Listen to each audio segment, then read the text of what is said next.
ఈ స్టోరీ కేవలము కల్పితలు. దెయ్యాలు మంత్రులు ఉంటావి అని మా ఉద్దేశ్యం కాదు. గ్రామ పెద్దతో మాట్లాడిన రఘు ఆ బంగ్లాకు సంబంధించిన కథ వింటాడు. పాతకాలంలో ఆ ఇంట్లో ఒక బ్రాహ్మణ కుటుంబం నివసించేది. కాని ఆ కుటుంబం దోషగ్రస్తమై మరణిస్తే వారి ఆత్మలు ఆ ఇంట్లోనే చిక్కుకుపోయాయట. ఆ ఆత్మలు ప్రతి పూర్ణచంద్రుడి రాత్రి శాంతించలేవట.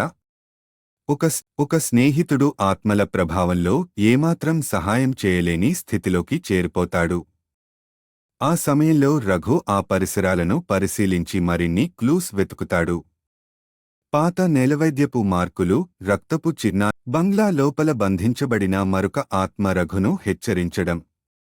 ఈ పూజ విజయవంతం కాదు, ఇది మరింత ప్రమాదకరం అంటూ ఆత్మ రఘుకు సూచన చేయడం. ఆత్మ హెచ్చరింపుని పట్టించుకోకుండా పూజ చేసేందుకు సిద్ధమవుతాడు. అయితే పూజ చేయడానికి అవసరమైన అన్ని వస్తువులను గ్రామంలో లేదా బంగ్లాలోనే వెతుకుతాడు.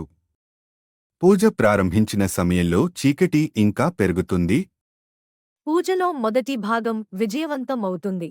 కాని బంగ్లాలో ఉన్న శక్తులు ఒక్కొక్కటిగా బయలుదేరి రఘు, అతని స్నేహితులను నిలువరించే ప్రయత్నం చేస్తాయి.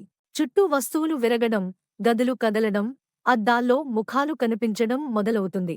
పూజ మధ్యలో రఘు తన స్నేహితుల ప్రాణాలను రక్షించడానికి తాను ఆత్మలతో పోరాడుతాడు. స్నేహితులలో ఒకరు ఆత్మ ప్రభావానికి గురై ప్రమాదంలో పడతాడు. రఘు చివరి పూజ కోసం తన ప్రాణాలను త్యాగం చేయడానికైనా సిద్ధమవుతాడు. ఆత్మలు మరింత బలంగా రఘును నిలువరించేందుకు ప్రయత్నిస్తాయి.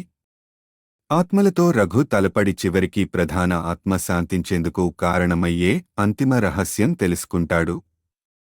బంగ్లా ఆత్మలు శాంతించడానికి ఆ కుటుంబం కష్టాలు, అన్యాయం ఎలాగైతే జరిగింది, అది పరిష్కారం కావాలి అని తేలుతుంది.